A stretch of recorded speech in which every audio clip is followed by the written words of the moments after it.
Once upon a time, in Italy a crime occurred. One of those that is difficult to understand. Why, for what purpose, how is such a thing even possible? One of those that contradicts not only human nature, but even the nature of animals. Those that should never happen anywhere. And yet, they do happen.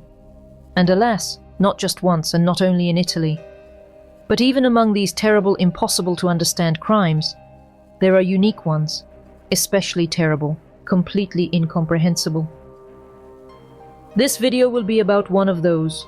It has been 10 years since all the dots were connected in the case of Veronica Panarello, and for 10 years, everyone who becomes acquainted with it remains perplexed. Why? All the circumstances are known, all the suspects have been checked, the perpetrators have been punished, but there is still no answer to the question of why this happened. You can also look for it, at least for yourself.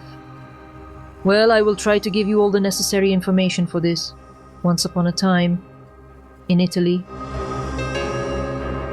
Usually in such cases it is customary to blame the parents, but let's not forget that Veronica has brothers and sisters who have never been known for anything like this.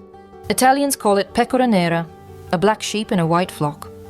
Whoever is to blame for this, Veronica definitely did not feel like a white sheep in her native family.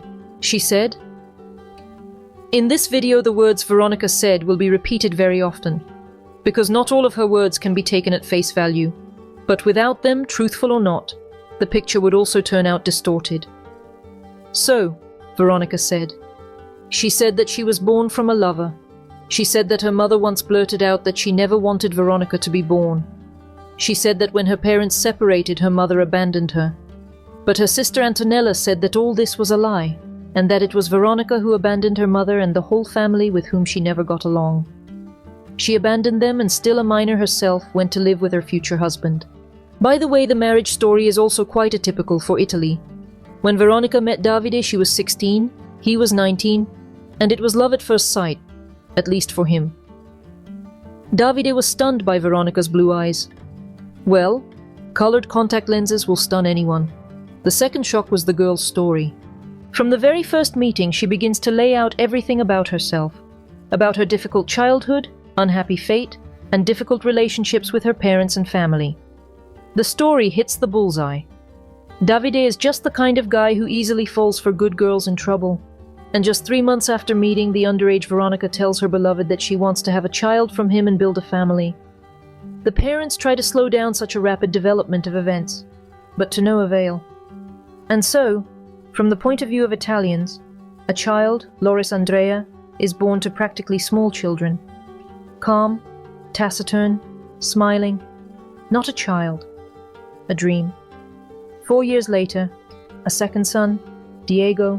What kind of mother Veronica turned out to be is difficult to judge.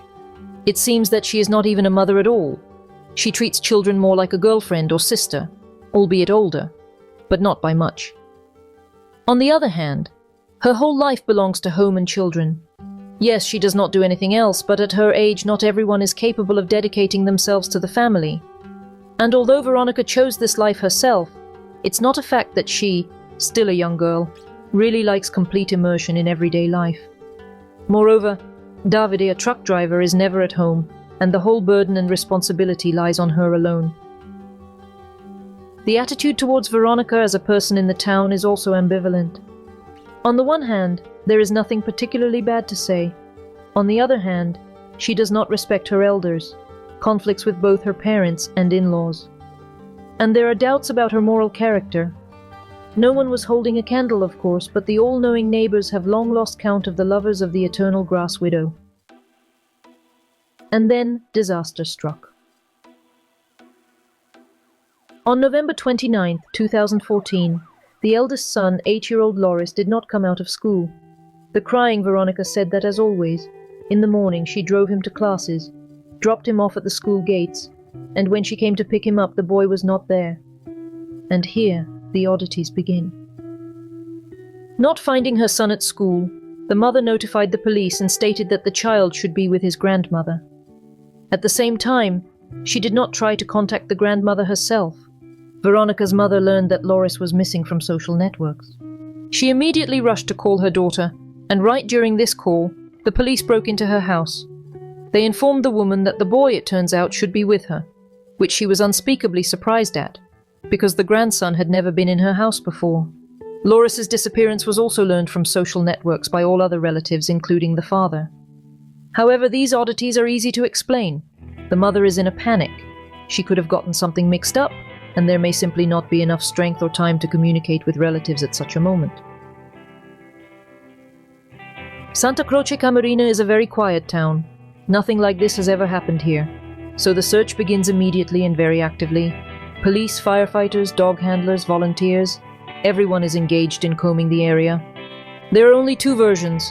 The first is that the prankster ditched school and went for a walk around the neighborhood, and that would be great, because the second and only alternative is that the child was kidnapped. The mother fears the worst and expresses her fears to the father over the phone. A few days before the disappearance, they met several migrant guys who harassed them and threatened them. Dad, who at this time, as usual, is on a long business trip, drops everything, leaves the truck in the nearest port and flies home. But having just landed and turned on the phone, finds news on Facebook. A body has been found. A hunter named Orazio Fidone, who heard a report about the disappearance on TV, also went searching and noticed the body of a child under a bridge over a ditch. Orazio became the first suspect to be checked by the investigators. His house was searched and he himself was interrogated, but, fortunately for him, the man had an alibi. During the initial examination of the boy's body, no serious traces of violence were found, only a few bruises and scratches, for which it is not very clear whether they were formed during life or after death. But there was one more extremely unpleasant detail. The child's pants were pulled down, and there were no underpants under them. Then a detailed examination will establish that the injuries were formed as a result of falling from the bridge just before death. But the cause of death was not the fall, but strangulation. And there were no sexual actions against the child, neither during his life nor after his death. It was terrible to look at the parents who were brought to identify the body. The father is more like a ghost, the mother is thrashing in hysterics. This state lasted a long time. She refused food and got out of bed only to go out onto the balcony and shout at the people who had gathered to offer condolences from the balcony to go away. And then Veronica suddenly told her husband that they should immediately have a new child. For this they should go on vacation, and it would be best on a cruise ship. At the same time, Veronica can only say one thing to both the police and everyone else. That fateful morning she took the child to school, made sure that he entered there, from a distance of 500 meters in the first version of the story, in the second 50, and did not see her son again. And it all seems logical, and the number of meters in such a state is easy to confuse. Only relatives and acquaintances for some reason do not believe Veronica. The teachers of her son, who came to offer their condolences, also had their reason for doubts. Suddenly, in the midst of conversations about what a boy Loris was, and how everyone sympathizes with Veronica, she handed the teachers of her son clamps, construction ties, those that can be tightened but once tightened can no longer be loosened but only cut. Handed them with the words that here she was told to bring them to class for the lesson. The class ladies were taken aback, and not only by the inappropriateness of the gesture. No lesson with clamps was planned.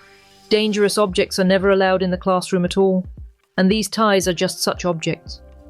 Maybe, of course, it's not about the vigilance of teachers, but about the fact that they were afraid of getting these damned clamps on their head, but they immediately went from Veronica to the police.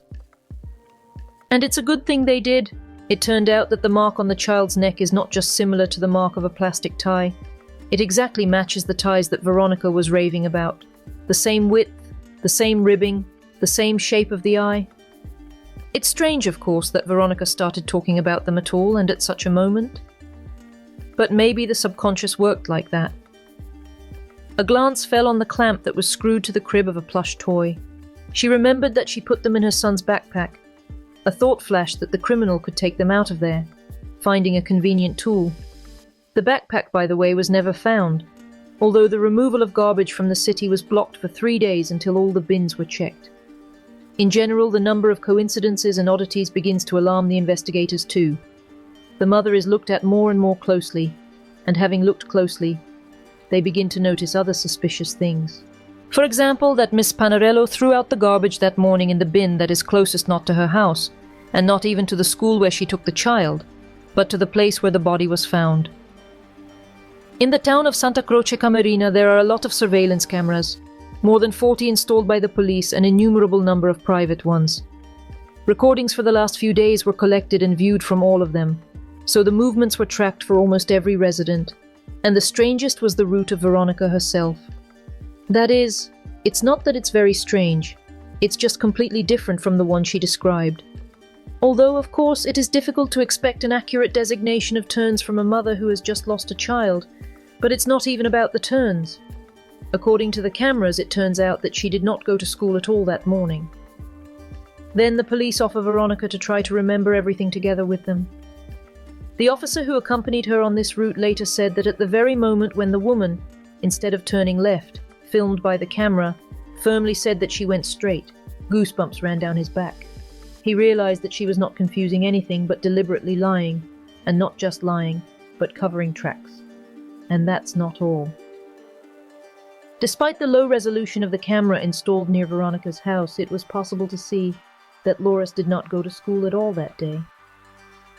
He left the house, got into the car with his mother and brother, but immediately jumped out of it and returned home. Veronica took her youngest son to the game room, also returned home, parked not as usual in front of the house, although there was a place, but for some reason in the garage, and about 40 minutes later she left again and went to culinary mastery courses.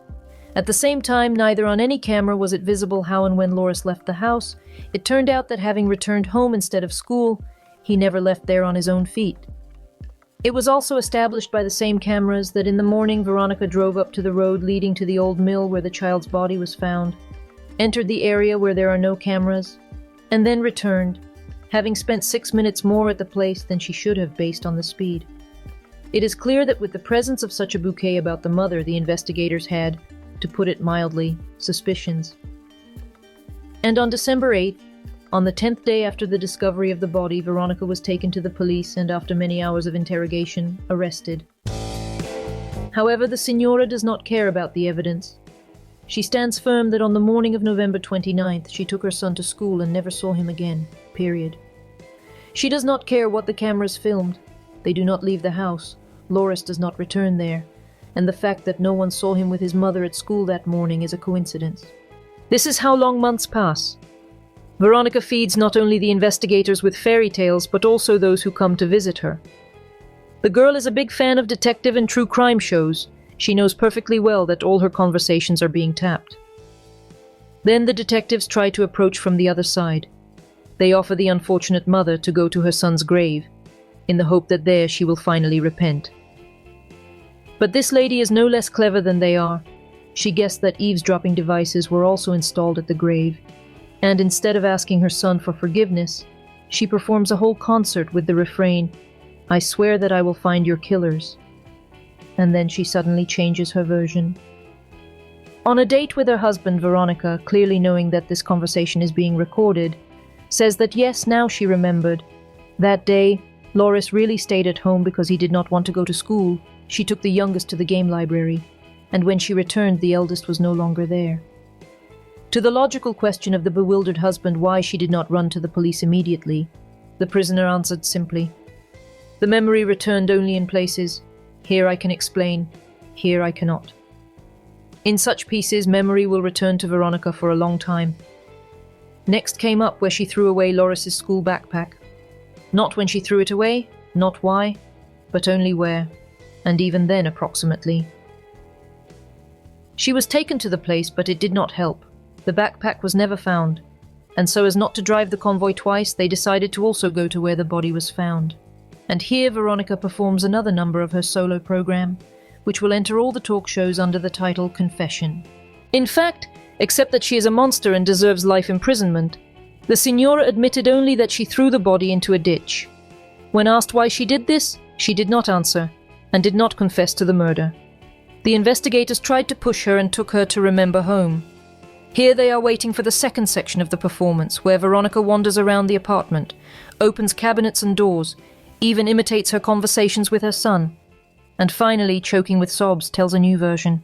Loris stayed at home, he played in his room, and his mother was doing laundry. When she went to check on her son, she saw him on the floor, and only when she picked him up did she find that he had put a cable tie around his neck and was not breathing. She tried to rip off the cable tie, or at least loosen it, but she did not know that it could only be cut. She thought it was all about long nails, and that's why she couldn't hook it. In general, she only scratched the child's neck with her nails and tightened the noose more. Then Veronica ran for the scissors, cut off the cable ties, but it was too late. She tried to dial the ambulance number, but her hands were shaking from nerves and she couldn't. And then she realized that no one would believe her and decided to just get rid of the body. She carried it out to the garage, loaded it into the car, took it out of town, and threw it into the first ditch that came across. In general, the version is terrible, although the mother turned away, the child died, but in general, quite plausible. Well, it would be plausible if not for some buts. Firstly, there is no explanation for why. Contrary to her usual practice, Veronica parked the car not in front of the house, but in the garage, because in just half an hour she had to leave for culinary courses. Secondly, if she was so scared that she could not dial the ambulance number, how could she participate in these courses remaining so calm that no one even noticed anything? The investigators were already preparing for another confession, something like the cable tie was put on as a punishment, or in a silly game, or out of stupidity at worst, for educational purposes to show what such games can end up with, put around the neck, accidentally tightened too hard, and they did not have time to remove it. But Veronica was able to surprise them again. In the next version, the child was strangled by her father-in-law, Andrea. Because he and Veronica had a relationship, Loris found out about them and threatened to tell. A cable tie was put on his hands. Then Loris's dad called. Veronica went to the kitchen, and when she returned, Andrea was strangling the boy. With a USB cable. Yes, it was a cable. No, not a cable tie. Experts categorically deny that such traces on the skin can be left by a round cable and not a flat tie. Why Veronica needed to add this detail that deprives the story of plausibility is known only to God. Maybe she drew such a clear picture for herself that she herself believed in it. Maybe she just got into a rage. It is difficult for people without a pathological lying syndrome to understand why, but this is far from the only episode of the Signora's senseless lies, and there is hardly any point in passing it, so let's return to the essential details of her interpretation. I tried to stop him, Veronica continues with a sob, but I didn't have the strength, and then she helped to get rid of the body. What else to do in such a situation? Well, she was silent before because she was afraid that the evil father-in-law would kill the second child. Logical, right? It is unlikely that anyone believed her tales after endless lies, but still, Andrea was arrested and interrogated. He, of course, denied everything, but the main thing is that he had an alibi. He was released, but Veronica stood to death. Her father-in-law strangled, she only threw out the body. Officially, this version is considered the last. The changeable lady no longer deviated from it, and even after the verdict was passed in the encore performance, she yelled that she would kill her father-in-law when she got out.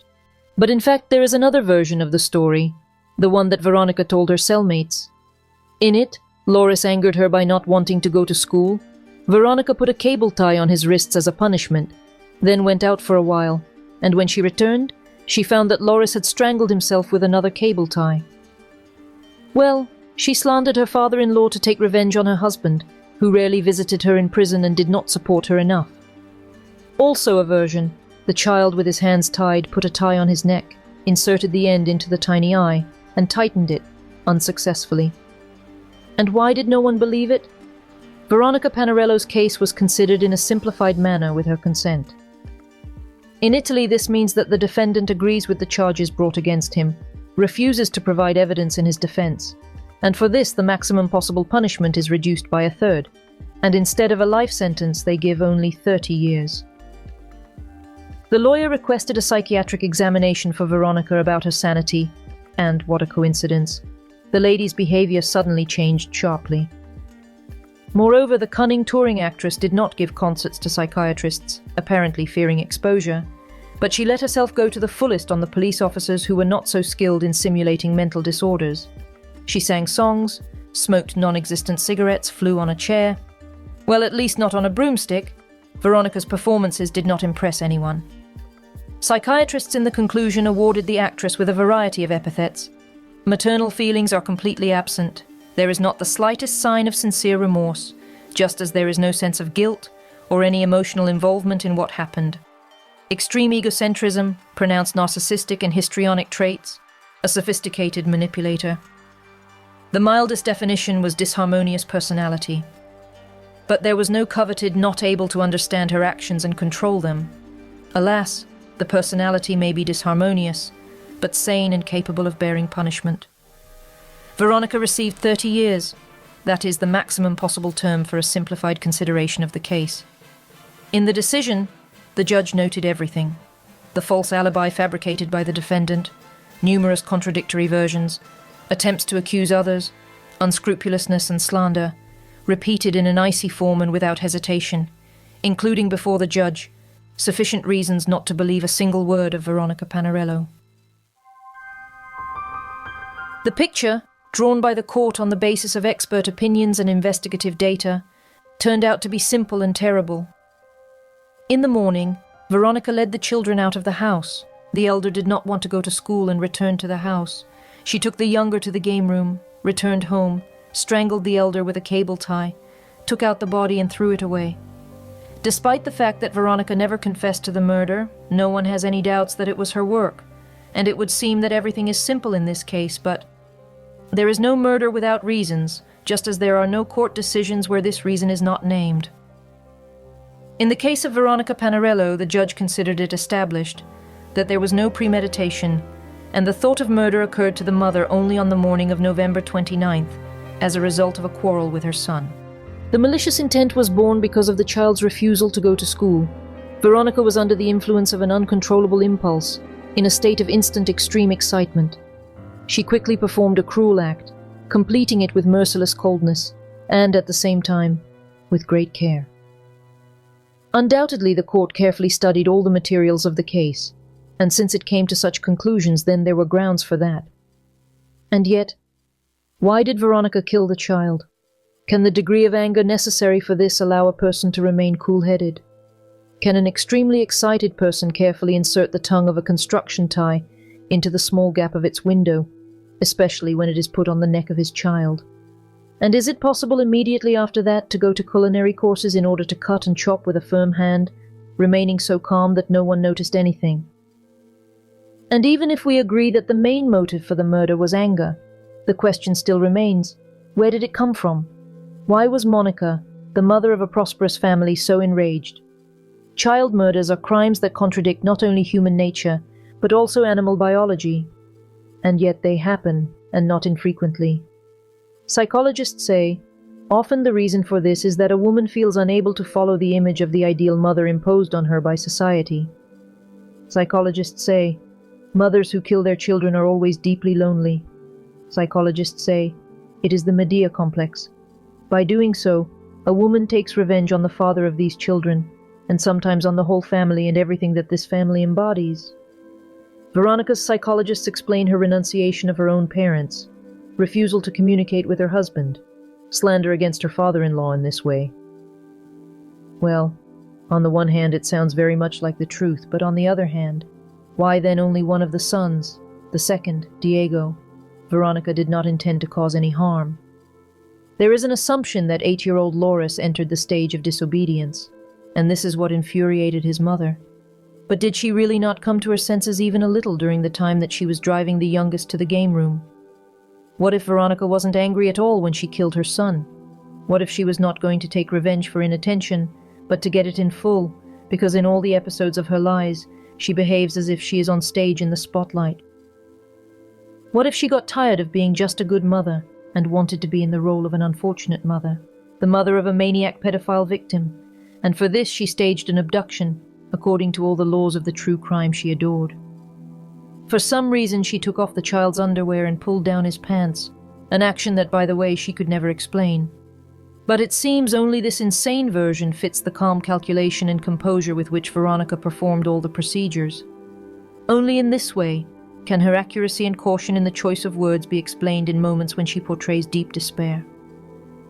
And only complete indifference explains that never, neither in sobs nor in a calm conversation, did she remember her second child who survived. The court deprived Veronica Panarello of parental rights to her youngest son, Diego Stivale. Unlike her sentence, she did not object to this decision.